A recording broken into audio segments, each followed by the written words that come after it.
Hola, hola, buenos dias, good morning. Welcome to Cafecito con HACE.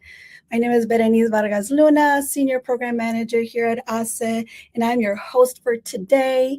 Who is HACE? In case you're new to the neighborhood, we are the Hispanic Alliance for Career Enhancement. We're a national nonprofit dedicated to the employment, development, advancement of current and aspiring Latinos and diverse professionals. We've been around since 1982 and have served as a resource for Latinos in the workplace and as subject matter experts for corporations seeking to access diverse talent. So through professional development, through resources and networks that hace comunidad, we facilitate access to meaningful career opportunities, helping our comunidad succeed in every phase of their career. Now with me today is soon to be Doctora Michal Tapia. She is an adjunct professor at Lehman College, co-founder and executive director of the recently launched Latino AI Summit, and founder of her own business, Tapia Consulting, and soon to be Mujeres de HACE entrepreneur alumni. So shout out to all the Mujeres alumni. We're here to welcome another member into our comunidad. So good morning, Michal. Buenos dias, good morning. Hi, Beta. Thank you so much for having me. Thank you for being here. It is just amazing to share space with you in different spaces and now in the HACE Comunidad. So welcome and welcome to everyone this morning. A couple of announcements before we get started with our conversation with Michal is heads up, the annual summit is back on April 29th through the 30th at the Willis Tower at Convene, aka the Sears Tower. This is our annual leadership event with the theme this year of Breaking Barreras and 3 conference tracks that will help guide your professional development while you are there those 2 days. So be sure to check out our website, get your tickets for the annual leadership summit. Also, I want to highlight our spring program season. Our cohorts are launching this April. We have our applications up and available for you to review. Go to aseonline.org, click on programs, and there you'll see the full suite of leadership development that we have available from the high school all the way to the C-suite. So depending on where you are in your career phase or individuals around you, definitely there is a program that will be able to serve you. So check those out. And then lastly, Coaching Corner. We have our next Coaching Corner available on February 19th. These are 1-hour one-on-one sessions with a coach to talk about your specific goals, your challenges, and find access, support, and resource to make that next big move. So don't miss out on those opportunities. So with that, let's come back to Michal. Let's start this conversation. So first off, how do you like your cafecito Ooh. or your favorite beverage of choice in the morning? How do you start your day? Okay, so I definitely start my day with my cafecito that I make at home in a greca. Okay, I don't call it café con leche. I call it leche con café because there's more milk in it than coffee. I like it light and sweet. So yeah, that's how I start my mornings. And the mug matters, okay? It's what makes me feel powerful too. This is one of my Yes. Yes, thanks for calling out the mug. That's why I had to show mine off because this is my newest edition and I picked up in my recent trip to the beach in Mexico. And so nice. love the cup. Love my cafecito también with a little bit of creamer. Although my favorite cafe is Café de Olla. If you know, you know.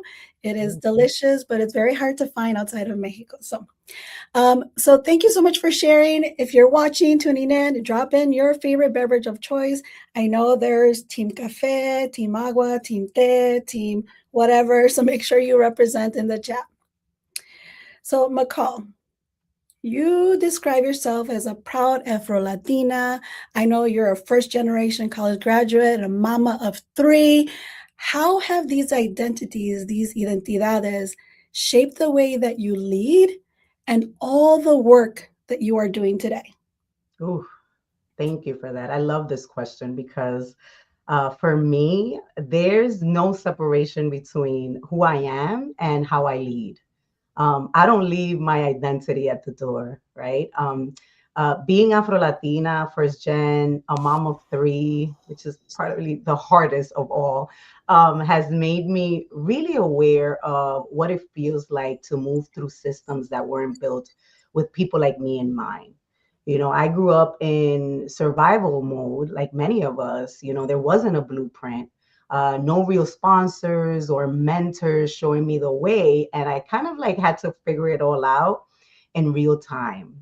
So I learned early how to read rooms, how to anticipate needs, when to speak, when to stay quiet. And that gave me strength, but it also taught me to shrink sometimes. Now, as a leader, I'm intentional about building spaces where people don't have to be in survival mode to succeed, where you don't have to over prepare just to be taken seriously, where you don't have to code switch to belong. And like I said, being a mom, that has been one of the toughest roles as a leader, and that changed everything. It grounded me. It made me think about what kind of systems we're building because our kids are growing up in them. So I don't lead from perfection. I lead from lived experience. And I also want to name, I didn't even have language for Afro Latina growing up. Okay. I came into that identity later in life.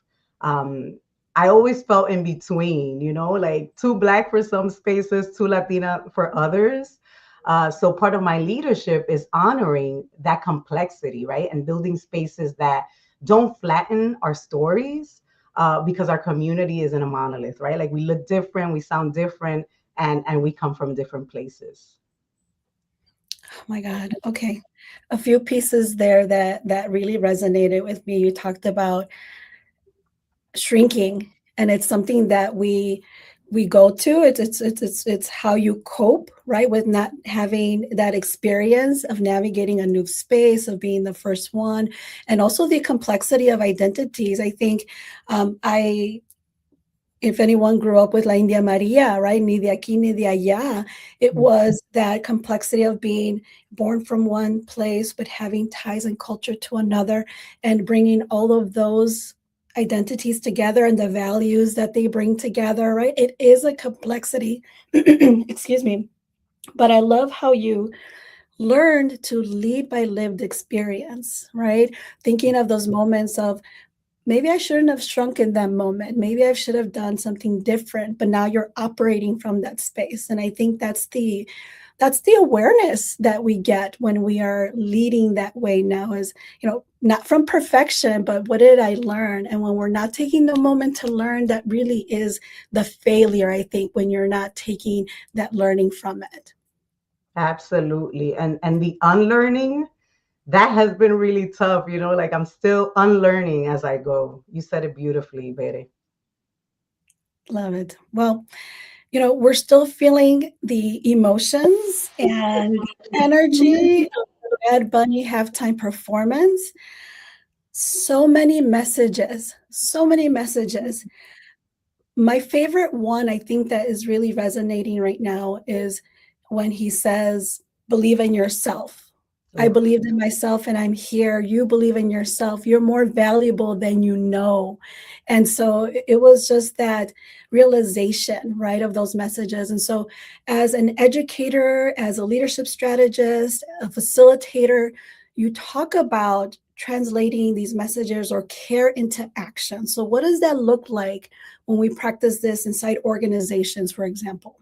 Yeah, that's a great question. And I just have to say, I am still crying every time I watch the replay of the halftime Super Bowl because, wow, it is just so deep. And that part that you mentioned is something that I'm still kind of like, trying to put into action. The first thing is looking within and believing in yourself, right? That shows through and through. For me, for a long time, I saw this perception of what I thought leadership should look like. And I never really saw myself looking as a leader. I practiced it, I said it, but I didn't truly believe it. So when you truly believe in yourself, that's when you show up differently. It's not only about like how you plan to show up and how you intend to show up, but how people received you. So translating care into action. For a long time, I struggled, Beta, to describe what I do.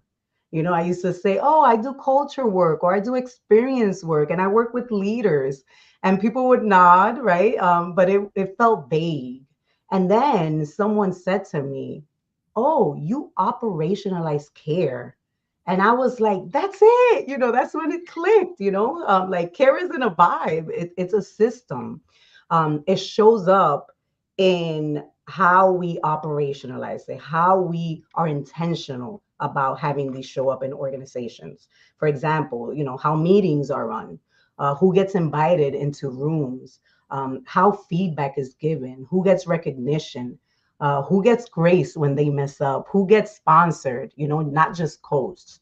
So I would say care shows up in whether agendas are shared in advance so that people can process, in whether introverts get space to process, right? And whether working parents are penalized for flexibility, in whether people are labeled high potential based on access or actual talent. Because here's what I've learned. Care without structure becomes performative. Structure without care becomes harmful. So my work lives in that middle space.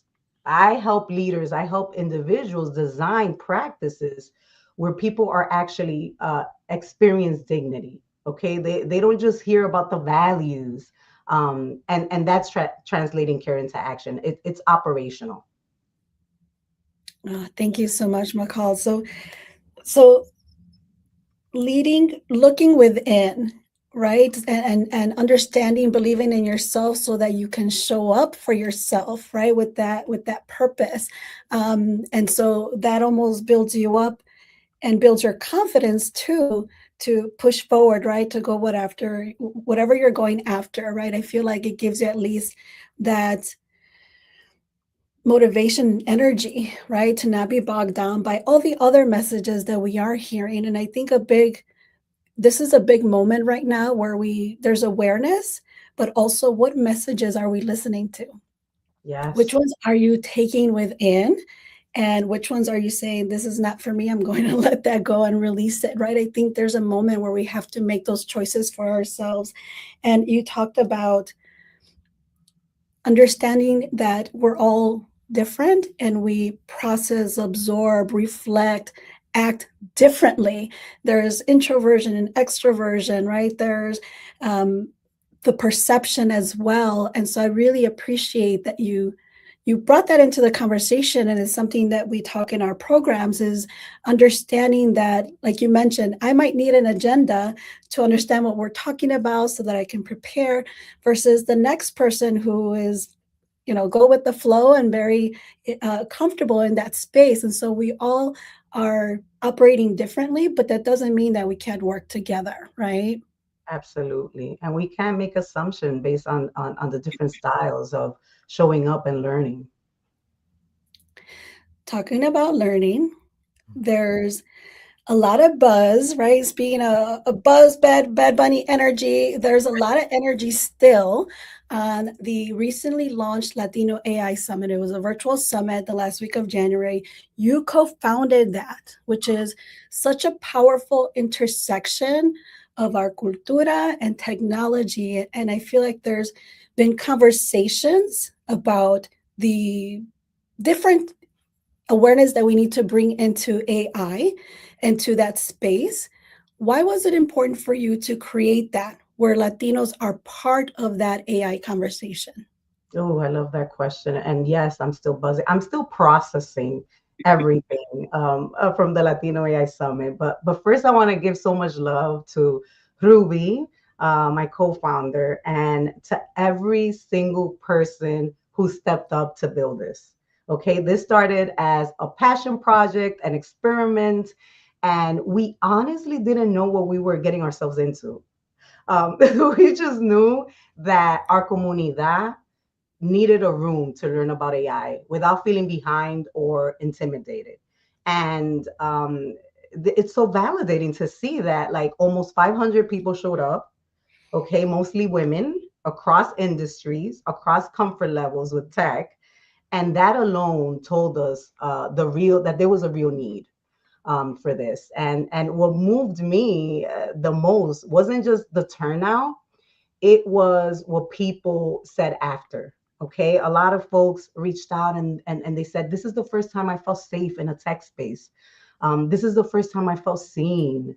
I didn't feel dumb asking questions. And that was the biggest aha for me, because people weren't just craving information, they were craving community.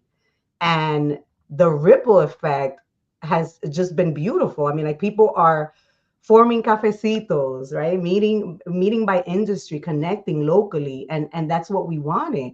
Not just a conference where people come in and learn and leave, and then the bus goes away, but an ecosystem. And I'll be honest, okay? I've been intimidated by AI too. I'm not an AI expert. I'm learning out loud, and I think that we're a lot of leaders that feel that way, right? Like, AI adoption went from about 20% to over 70% in a few years, and the train is moving fast, right? So the answer isn't to sit out. The answer is to build spaces where people can learn without shame. And I just have to say, like, what moved me was also like the generosity, like the educators, the founders, the technologists that showed up, not to gatekeep or to sell, but to teach. And that's our community, that's our community. We lift as we climb. So we're collecting feedback and surveys. We're going on listening tours. Over 100 people reply to the survey, and the data is going to shape what comes next. People aren't just asking for content, they're asking for safe learning spaces, practical pathways into AI, and also leaders who look like them, and that's what we're building toward. So I heard a lot of things, the comunidad, and amazing, and congratulations, que over 500, mostly mujeres. So when we think of tech, we don't always see ourselves in those spaces, but here you are saying, here we are, right? Estamos aquí, and you were able to unite and create that collective space where now the community is just going to continue growing, because now they're talking to each other, and they might have been siloed in their own little world and felt that loneliness, maybe, right? Because you feel like you're the only one in this space. And you find that community of individuals just like you. And going back to our halftime performance, with the flags, right, of all of America, and the being seen is the most the feedback that I've seen from social and people reacting to it is the visibility that they felt seen. And so I feel like, again, you're creating this opportunity with the AI Summit, and then you're saying there's going to be more. There's absolutely going to be more. Estamos aquí y seguimos aquí. Like, we have to. I mean, it's good for our economy. Our economy is growing, and we're a huge part of that. And we have to get on it. Like, there's an intersection between not only AI, but leadership and the way that we're leading, and things just need to shift. So, seguimos aquí. Seguimos aquí. That's the tagline. And show some love. Let's show some love to Ruby, the co-founder as well. Also, and Mujeres de ACE alumna, coach. She was a Mujer Maravilla awardee a few years ago. She's definitely an amazing person. And I'm not surprised that all the success and the unity, right, that you all were able to create with that summit. And so congratulations. Now, in the beginning of our intro, I said that you were going to be a soon doctora, Tapia, right? And so you are doing doctoral research focusing on psychological safety for Latina professionals. And I have to say that until I met you, in community a year or however 2 years ago. Now it's time has flown by, right? That was the first time I ever heard that term. And so can you talk to us about what does that mean and what are common ways that safety is broken in corporate environments, for examples, and even when we think we're being inclusive? Yes, thank you. Thank you so much for naming that. I'm like, wow, we've been walking this journey for a while, Betty. I'm so honored to be in community with you. Like you know, many Latinas experience psychological safety, but weren't aware of what that term meant. And psychological safety was coined by Dr. Amy Edmondson, a professor at Harvard.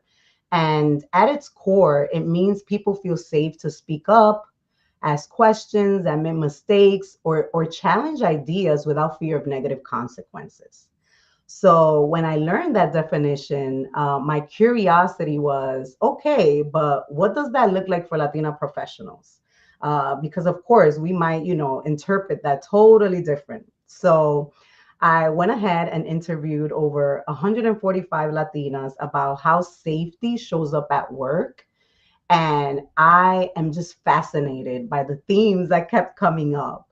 You know, a lot of them, you know, is that inclusion exists on paper, but not in practice. You know, like some of the same voices get airtime, and some people get believed and not. You know, a lot of times when Latinas show up, the way that they feel like showing up, they're labeled aggressive, and sometimes, you know, on the other end, quiet Latinas are labeled not leadership materials.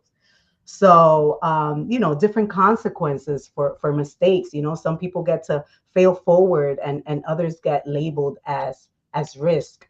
And so people cope, right? They cope in different ways, and a lot of the coping includes, you know, over preparing, code switching, you know, staying silent, staying quiet, carrying emotional labor without credit. And that's not psychological safety, right? That's survival.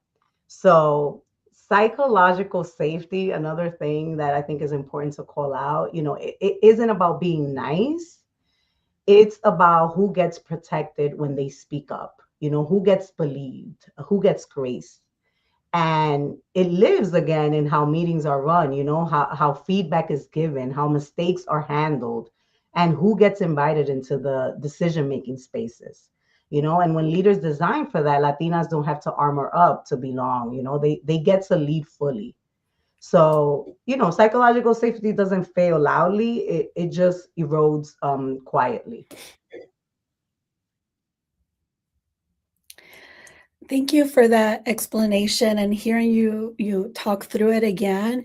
It was that reminder of, as you mentioned, being quiet or being labeled when you do speak up, being believed or not being believed, being invited or not being invited. All those different actions and mindsets are going to affect how we see ourselves and our ability to, as you said, lead fully. And once we're leading fully, that's where the magia happens, right? That's where you're able to really, going back to believing in yourself, to understand your gifts and your powers so that you can then support and help others. And so I see that all coming together full circle, but each part is so important, right? Absolutely. And I think that, you know, psychological safety is also the responsibility of not only the individual, yes, the individual, but also the organizations and the systems that are set in place. You know, we all have to kind of like work together. So from that research, I'm developing a framework where, you know, Latinas are going to learn how to cope, how to show up differently, and organizations are also going to learn how they can support us to set us up for success. So I can't wait to share that with our community. Amazing. And we are a few minutes, still about 5 minutes away from wrapping up. So I want to give the community an opportunity to drop any questions you might have for for Michal. And one question I have, and here's a comment: thank you for taking the steps to be intentional on the challenges we as Latinas face in the corporate environment. And again, psychological safety looks and feels different for us. The making and code switching is exhausting, yes, and places us in a constant fight or flight scenario. So, do you want to comment on that? Absolutely. We see it, we feel it every single day. And I think it's important what you called out. It looks and feels different for us. And even within our community, that feels different for us. I'm diving into the diversity within the Latina community. Like Afro-Latinas may experience psychological safety differently than white passing Latina, Latinas with an accent, and so on. There's so much complexity within, right? Yes, and I also want to acknowledge a comment in the chat: individual that left their corporate environment because of that lack of psychological safety. And so they found and created a space where they're thriving on their own, but not until going through that burnout and panic attacks, right? Going through that challenge of going through those emotions before you remove yourself from those spaces. And so that what can happen too is you either stay or you might choose to leave, and the organizations and the work that you're doing will suffer because of that too. Absolutely. Turnover, but kudos to you for building your own table, I would say. Yes. And speaking of building your own table, we talk about we talked about the Mujeres de HACE programs. And so I mentioned you are currently going through that program. You will soon be presenting your final pitch presentation and going on to graduating and becoming part of the Entrepreneurs Alumni. And so we've talked about leadership and psychological safety. What impact, or what has the experience in the entrepreneur program given to enhance what you're doing now? You spoke about the framework and your consulting business. How has that supported that growth? Oh, I love that you said that because I have to give kudos to ASE and thank you for introducing me to this community. Um, what I've learned and the people that I've been surrounded with has just been incredible this journey. Like being in a space with Latinas, other entrepreneurs experiencing, the same things and just like standing in community with each other has helped me grow so much. I mean, like oftentimes entrepreneurship could feel so lonely. And just being in the room learning with my fellow Latinas, and like these Latinas are doing incredible work, let me say. And not only that, like they're coaching me through the things that I'm experiencing. And, that's where innovation grows. When we create these spaces where we could show up as our true selves and be vulnerable and have people looking out because they want to see us grow, that's where innovation grows. That's where you feel like you can spread your wings and fly. So, this space has helped me. I mean, like the pitch deck, I have been terrible at selling, just pitching opportunities and my business. And I've grown, I've learned so much. So this is the ecosystem. This is the space that we should continue building for our community so that we could show up as our best selves. Thank you for that. And so let's move on to closing. And, speaking of growth, leadership, legacy, right? What is the legacy that you hope that you, your work, your impact leaves for those first gen professionals, your children, right? And Afro Latinas and those that who come after you? Wow, that's a deep question. Thank you for asking. So many things. I mean, like I hope Afro Latinas and first gen professionals feel like leadership already belongs to them. That leadership looks like them, right? Not something they have to earn by overworking or shrinking themselves or over explaining.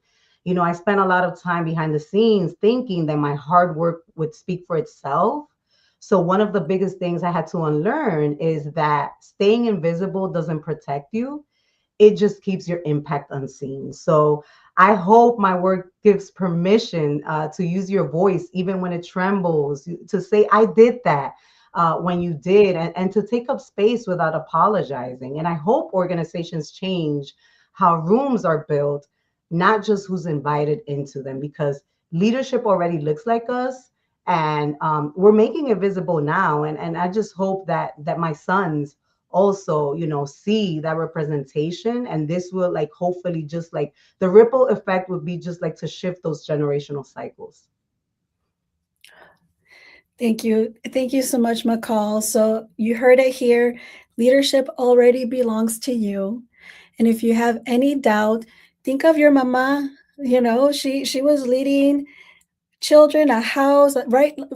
Think of those mentors and leaders that have already been modeled for you, that we don't always consider them as leaders because they're not in a boardroom or XYZ, but it's there, right? We can take those that structure and understand that leadership looks already belongs to us, and it looks different for us too, but that's for you to explore and understand what leadership in your authentic style is too.